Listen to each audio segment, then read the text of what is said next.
Harihi Om Sahana Vavatu Sahanao Bhunaktu Sahaviryan Karavavahai Tejasvi Navati Tamastoma Vidvishavahai.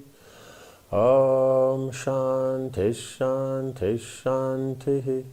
Om Jaya Shri Krishna Chaitanya Prabhu Nityananda Shri Advaita Gadadhara Shiva Sari Gaura Bhakta Vrinda. Hare Krishna Krishna Krishna Hare Hare Hare Rama Rama Rama Hare Hare. Okay, so we finished the Rajasuya sacrifice, and then Yudhishthira saw off all the kings and all that, and so everyone went back to their places. Even Krishna then asked for permission to leave. So then we come to chapter 18, Duryodhana's envy. Duryodhana had also decided to stay on for a while in Indraprastha with Shakuni. The prince burned from envy of the Pandavas' success.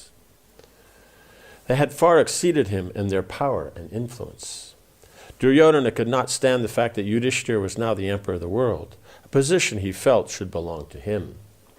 He feels it should belong to him, but he hasn't done it. As soon as Yudhishthira got his position and all that, he was encouraged, then he established himself. So Duryodhana didn't make that effort. He just somehow or other expects it'll just happen for him. He gazed with astonishment at the unlimited wealth piled in Yudhishthira's treasury. The Kaurava had never seen such opulence. The Maya Sabha especially intrigued Duryodhana, and he wanted to take a closer look. Thus he and Shakuni examined the hall. The Kaurava saw celestial designs he had never seen anywhere else. He was amazed by the workmanship and splendor of the palace. It was as if he had gone to the heavenly planets. Bright gems sparkled on all sides of the spacious hall, and Duryodhana could feel a cool breeze that carried a mixture of celestial fragrances. So just how they design it, then it would carry, the breezes would move, the air would move and all that, depending upon how you make the heights of the floor and all the different things like that. Ivory and gold seats stood by the side of lotus-filled lakes. The walls were inlaid with exquisite carvings depicting the gods and their consorts. Duryodhana slowly made his way through the hall, his many golden ornaments jangling together as he walked. As he saw Maya's intricate and wonderful workmanship, he became even more jealous. He snapped angrily at the palace servants walking in front of him. With his golden helmet held high, he walked casually, not trying to show any signs of being impressed. Gradually he came to the large crystal pool at the center of the palace. The water was perfectly still and clear. At first glance, it appeared to be a continuation of a marble floor leading up to it, and Duryodhana made that mistake. Fully closed, with his eyes wide open, he walked straight into the water. The Pandavas were standing on a golden balcony above the pond. Seeing Duryodhana falling in with his arms and legs akimbo, Bhima laughed aloud. Some of Krishna's queens were also present, and they too laughed.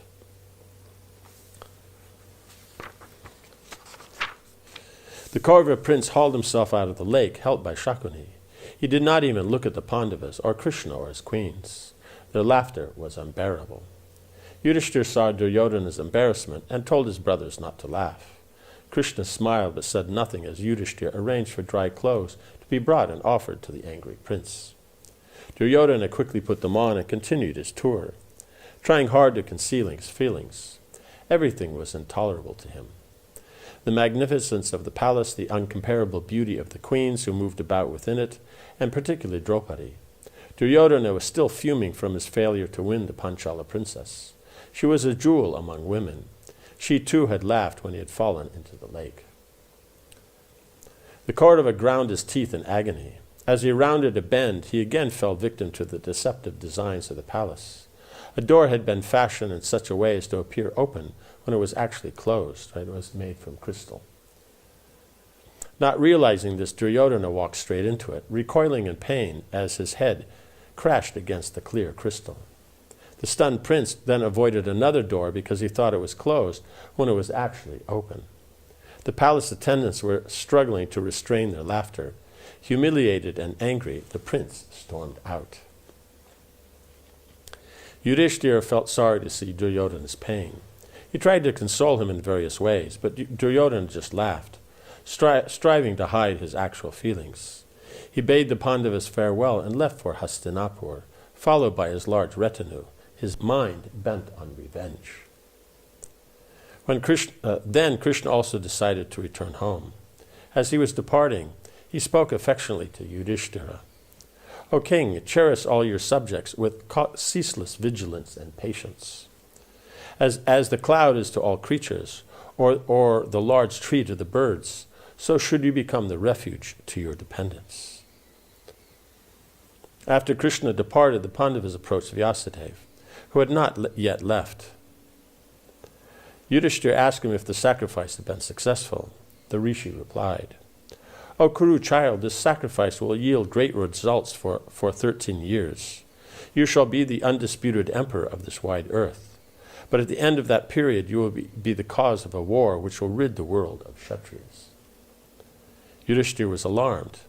Seeing his expression, Vyasadeva said, Do not be aggrieved. No one can overcome the influence of time. Everything is arranged by the Supreme for the ultimate good of all. This war will be Duryodhana's fault, not yours. I shall now go to the mountains, but you will see me again in times of need. The rishi then stood up and left, surrounded by all the other sages. When they were gone, Yudhishthira spoke to his brothers. The sage's words cannot prove false, but I do not wish to be the cause of suffering in the world. From this day on, I shall not speak a harsh word to anyone. I shall also always practice virtue, and shall see no difference between my own sons and those of others. I shall follow my elders' commands without the least hesitation. In this way I shall avoid disagreements, for they are the cause of war. Right? So he's just saying what can cause difficulties, and that can lead ultimately to war, so all those things he'll avoid. And in so doing, then he behaves very nicely, very cultured, and very gentle.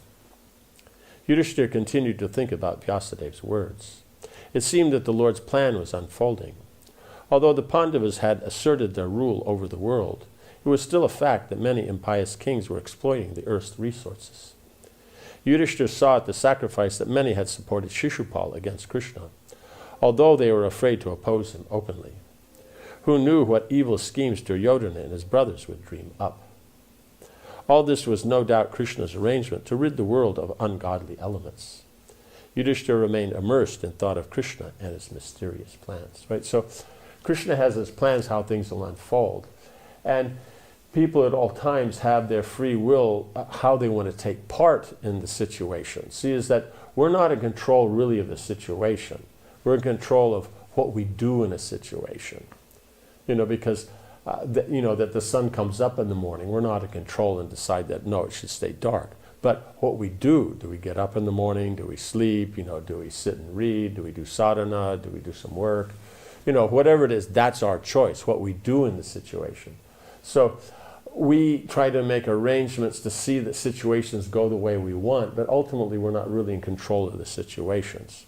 We're in control of what we do in the situation. What we do in the situations, that then will affect our future situations. Like if I behave properly now, my future situations will tend to be that of more favorable environments. And I behave badly in the situation now, it'll create in the future bad environments. So now if I have gotten a good environment in the future from behaving good, do I still behave good, or do I get proud and now behave bad? Or I behave bad, I got a bad situation, now do I continue to behave bad and make it worse? Or do I behave good and improve it? So this is where we have our choices. But you'll see a lot of times in here, Yudhishthira is understanding that, and then he's trying to do his best. So he adjusts his behavior to try to act his best in the situations he's in. But as we'll see with Duryodhana, he just thinks that I make my endeavors and still I'm not the emperor of the world. So then what's the point of that? Fate just makes it go this way. There's nothing I can do about it. But the point is he's making his choices to oppose basically the Lord and the devotees, and then wonders why things don't go well for him. So that's the difficulty, is that if it goes the way they want, then they were just being bold and doing their best. And if it doesn't go, then it's not their fault and everything like this. So you see, his father's like that, he's like that. As he made his way back to Hastinapur, Duryodhana sat brooding and miserable in the chariot. Shakuni asked, "What ails you, king? Why are you sighing again and again?" The prince looked distractedly at Shakuni. "I am filled with jealousy to see the world under the Pandavas' sway. Having witnessed their astounding sacrifice and seeing them shine like gods in heaven, my heart burns day and night. I'm drying up like a shallow pool in the summer sun." Like, so if you have a pool that's not very deep, and in the summertime when it's so hot, it just eventually slowly dries up. Duryodhana gazed out of his chariot at the rolling countryside with its well-tilled fields and blossoming orchards. Groups of villagers stood and watched as the royal procession moved along the road.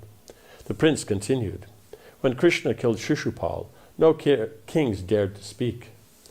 They were all awed by the Pandavas' might. Or else, how could they have tolerated such an injustice?" Right. So you see, as he was supportive in his own way of Shishupal.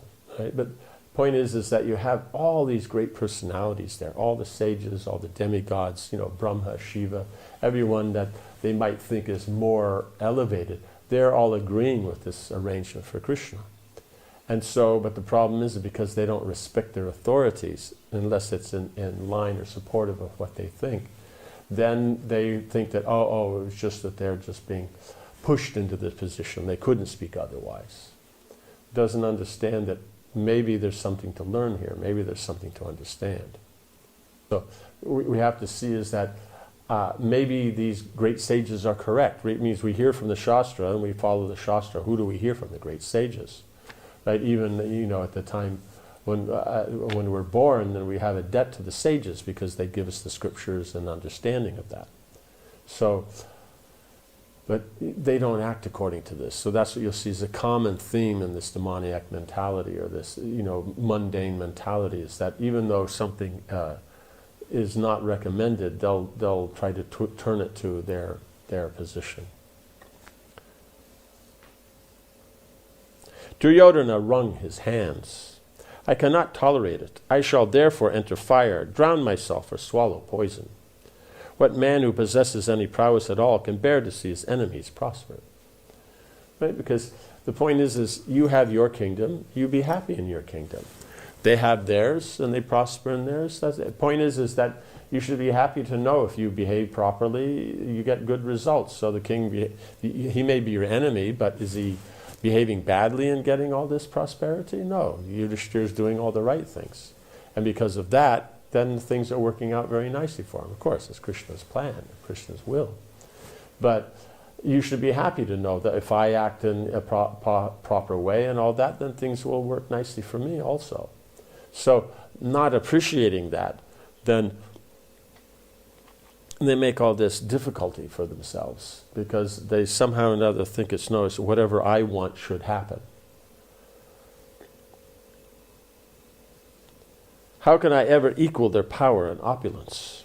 Right? Who needs to? You have enough. If you have enough and everything in yours, why do you have to have more? So that we see is he's inherently envious. It's not that Duryodhana is fine and he somehow or another happens to be envious in this situation. He's always envious. Who can help me achieve such influence?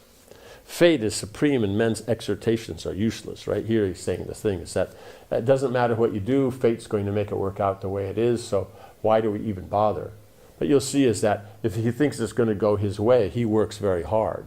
But when it doesn't go his way, then he'll sit back and, what is faith? Because I made my endeavor, why didn't it work out? He's not seeing, maybe it's a bad plan, maybe envy is not a good thing, maybe in previous lives he's behaved badly, so that's why now he's getting these results. All my efforts to destroy the Pandavas have failed. Instead, they flourish like lotuses in a lake, right? Because lotuses really like water. So, therefore, I should die. Know that I am in the grip of grief, uncle, and please inform my father. Shakuni moved closer to his nephew. Do not envy the Pandavas, my son. They are receiving what is rightfully theirs, due to their own deeds. They have their half of the kingdom, and with Krishna's help and Draupad's alliance, they have grown rich. What is there to be sorry about? That means they've done the right thing, and they're just getting the results. The Gandhar ruler smiled as he spoke. His eyes narrowed slightly as he fingered his jeweled rings. Your cousins have conquered the world and now possess limitless wealth. Why do you grieve? This wealth can now become yours. You said there are none to help you, but I do not agree. You have 100 brothers, the greatly powerful Drona, Karna, and the invincible chariot warrior Kripa, and my brothers, along with the mighty Somadatta, stand ready at your command. Take the earth and rule it without rival. And he's saying, who's going to help me with this? And he says, why you're grieving? Why you're upset that they have so much wealth? Now they've collected all this wealth from around the world, and so now you can just take that and be, do very well. You shouldn't see it as a bad thing. Duryodhana stared at his uncle. He sat up straight on the leather-upholstered seat. Perhaps his uncle was right. The core of his strength was hard to revile. Drona, Bhishma, Kripa, Karna, who could face these men when they stood together in battle?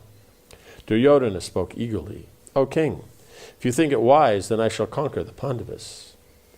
The whole world shall be mine, along with the magnificent Maya Sabha. Sakuni slowly shook his head. He played with a set of dice he carried with him everywhere. Do not be rash. There are many ways to overcome an enemy apart from battle. We cannot conquer in battle the Pandavas, especially when they are united with Krishna. Not even Indra with all the celestials could overpower them, right? Because we had the burning of the Khandava forest, and the celestials came, and just Arjuna alone then defeated them. Let alone we have Krishna and his other brothers there. I was thinking of another way by which they can be defeated.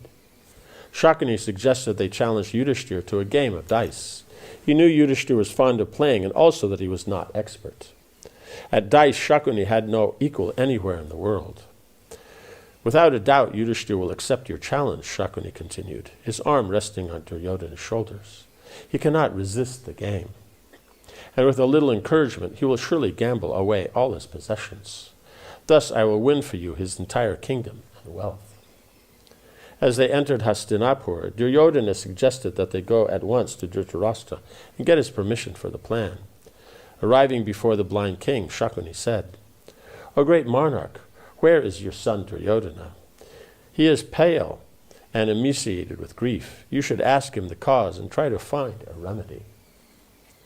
Right, so instead of just coming in and say, your son this and that, he says, you should find your son, he's, this, that. So already the concern is there, because if he just comes in and says the plan, they may say, oh no, that's foolish. But if you already created this mood of caring and compassion, then you could present it, and then now it has meaning, right? The context is there.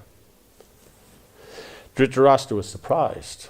Why are you sad, my son? You have at your disposal everything enjoyable, no less than the gods. Vast wealth, the best of clothes, the finest food, beautiful women, all these await your pleasure. How then have you become depressed? Duryodhana at once admitted that he was consumed by jealousy of the Pandavas. Even though he had wealth, his enemy's wealth was superior. The Kauravas, but his fathers pointed out, you have enough of everything. It's like you have everything that anybody could want. So, but Duryodhana's point is, no, but they have more. But the point is, you're comfortable now, you're enjoying now. No, but he has more. So that's the difficulty. The Kaurava then described his father what he had seen in Indraprastha. During the sacrifice, Yudhishthira was given so much tribute that it became necessary to turn some of it away. He had been offered millions of elephants, horses, cows, and camels. Heaps of gems and golden ornaments were stacked up like mountains. The Pandava provided 30 servant maids for each of 88,000 Snatik Brahmins. He arranged to feed 100,000 Brahmins at a time during the sacrifice, and when they were fed, conches were blown.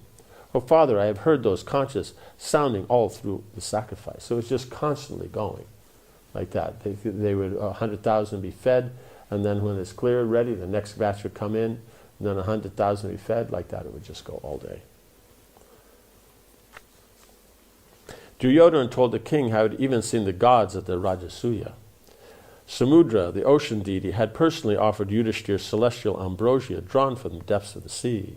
This beverage is superior even to the somarasa that Indra enjoys. It was impossible for Duryodhana to describe to his blind father all that he had seen. His words came with difficulty, and his heart burned with the fire of envy. So he was having trouble saying it. Not that it means, one is you can't describe it because there was so much volume, but as he's describing it, he's just getting more and more envious. So his emotions become so strong, it becomes very, very difficult for him to actually speak.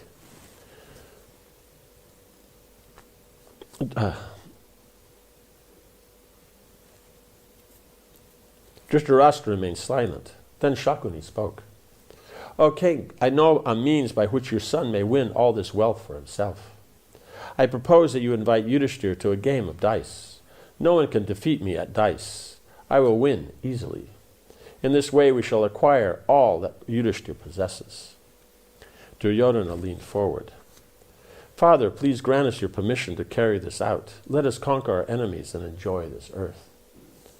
Dhritarashtra was uncertain. "Let me consult the wise Vidura. He will only advise us for our own good." "Vidura will certainly block our plan," Duryodhana replied. "And if he does, then I shall take my own life. Then you and Vidura may live here happily. What need do you have for me anyway?" He was being sarcastic, but it's actually a good point. There is no need for Duryodhana, right? But because Duryodhana, then you have this plan that all the demoniac kings of the earth at one time will be killed at the battle of Kurukshetra. Because otherwise Krishna could fight with each one and there'd be, all these little stories. But then you bring them all together, you have a really big story, right? People are still today talking about the battle of Kurukshetra. Dhritarashtra was pained. Duryodhana was his most dear son. How could he ever refuse his requests?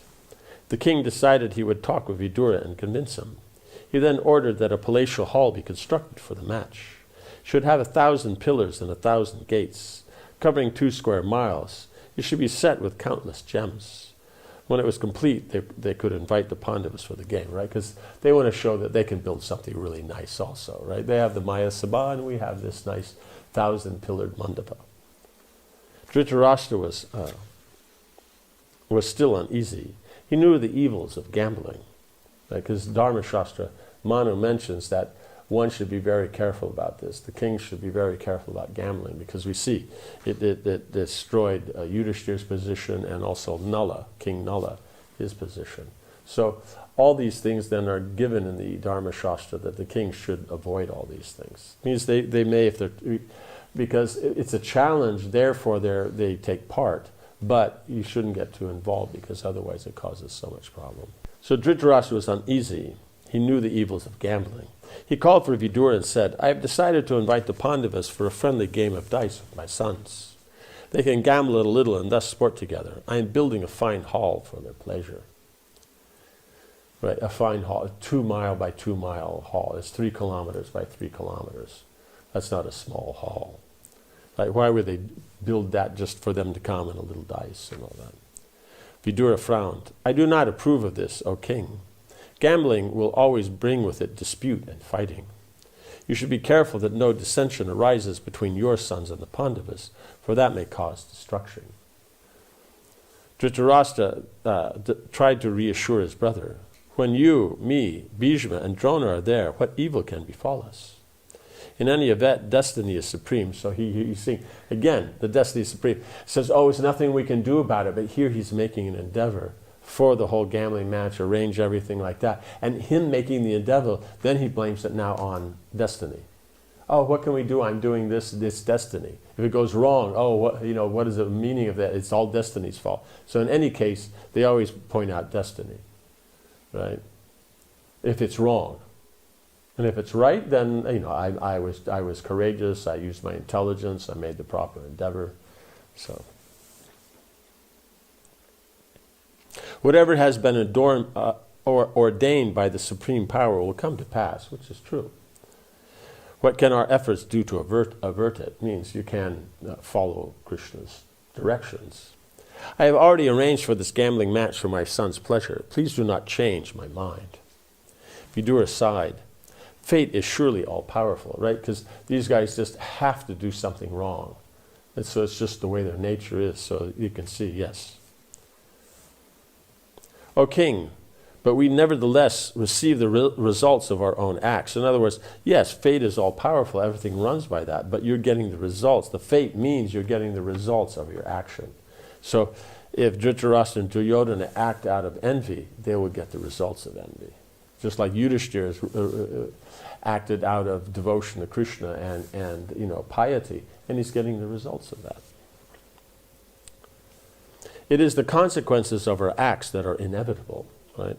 Not the acts themselves. See, I can choose what act I do, but once I act, that's the result I'll get. Just like, let's say, I go into the kitchen and I put a pot on the fire, a pan on the fire, and in the pan I put some potatoes.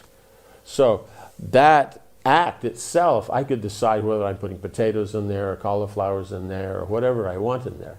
But the point is, once I've committed myself to that act, now the result, now that's fate. Right? When I finish cooking, there will be potatoes in the pan.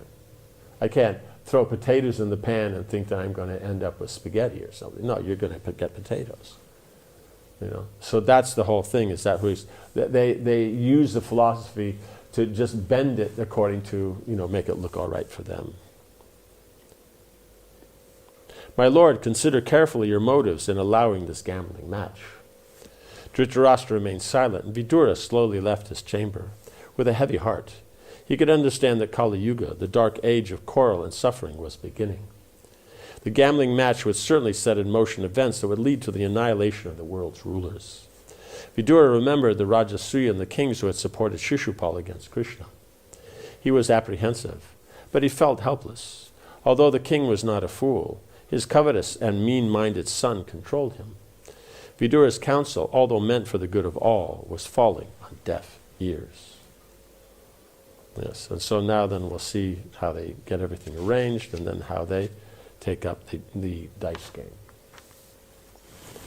Om Hare Krishna, Krishna Krishna, Hare Hare, Hare Rama, Rama Rama, Hare Hare. Jai Srila Prabhupada Ki Jai.